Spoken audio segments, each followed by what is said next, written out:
did what you were supposed to do. You stayed focused. You worked hard. You followed the path laid out for you, maybe by your family, maybe by society, maybe by your younger self with a head full of ambition and hope. You went to school. You built a career. You checked the boxes, played it smart, played it safe. You played by the rules.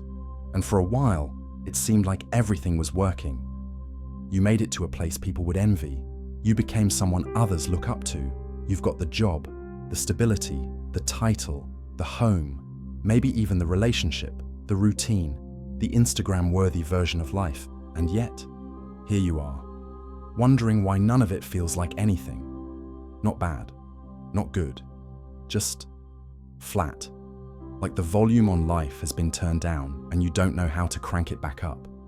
You find yourself moving through your days on autopilot, ticking tasks off a to-do list that doesn't excite you, having conversations that feel surface level, going through motions that once meant something, but now feel hollow. You don't feel broken exactly, just numb, disconnected. Like you're living someone else's life and pretending it's yours. And that's the part that makes this feeling so hard to explain. Because on the outside, it looks like you're thriving, but inside, it's quiet, too quiet. You try to shake it off. You tell yourself to be grateful. You remind yourself that others have it worse. You load up your schedule. You distract yourself. You shop, you scroll, you travel.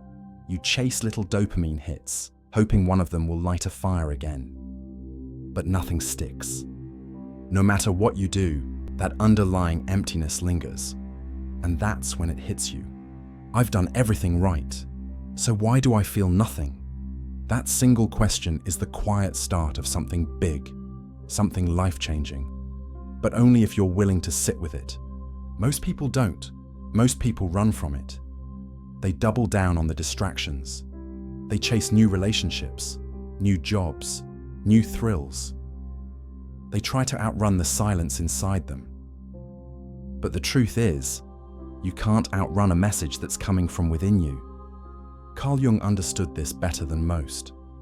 He believed that when we hit this point, when life loses color and joy becomes hard to access, it's not because we've failed. It's because we've outgrown the version of ourselves we built. We followed someone else's map. We climbed a ladder that leaned against the wrong wall. And now, the life we worked so hard to create no longer fits who we've become. It's not your fault. You were doing your best with what you knew. You built what you were told would make you happy. But now something inside you knows this isn't it anymore. And that realization is terrifying because it means facing a truth that might shake everything you've built. But here's the other truth. It's also the beginning of becoming who you really are. Jung called this process individuation, the unfolding of the self, the integration of who you are beneath the layers of who you've had to be. And it doesn't start with answers. It starts with discomfort, confusion, a deep and unavoidable sense that something needs to change. And here's the paradox. This feeling, this numbness, this emotional static, isn't a sign that you're failing. It's a sign that you're waking up. You're beginning to see through the illusion that external success will ever equal internal peace. You're starting to realize that fulfillment doesn't come from what you do, but from how aligned you are with who you truly are. So what now? How do you move forward when everything that used to work no longer does?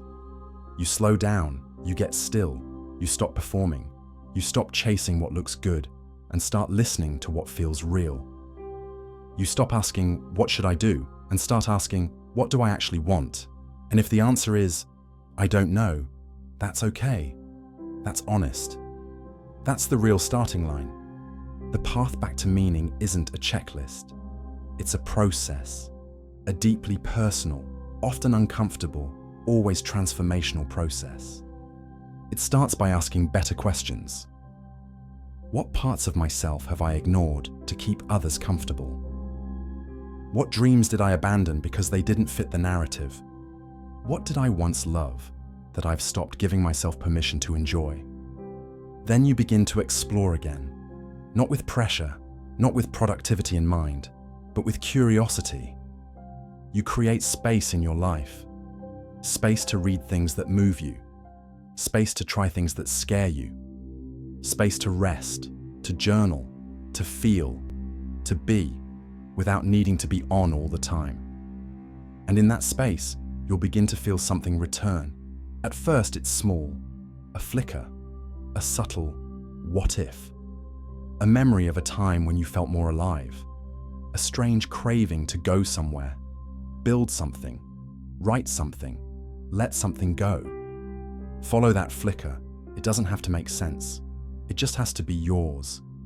And the more you do that, the more you honor that inner voice, the more real your life starts to feel again. The more color returns to your world. The more energy you have, not because you've added anything, but because you've stopped draining yourself trying to be someone you're not. When you've done everything right and still feel nothing, you're not failing. You're just waking up to the truth. You're not here to impress. You're here to become. And becoming takes honesty. It takes discomfort.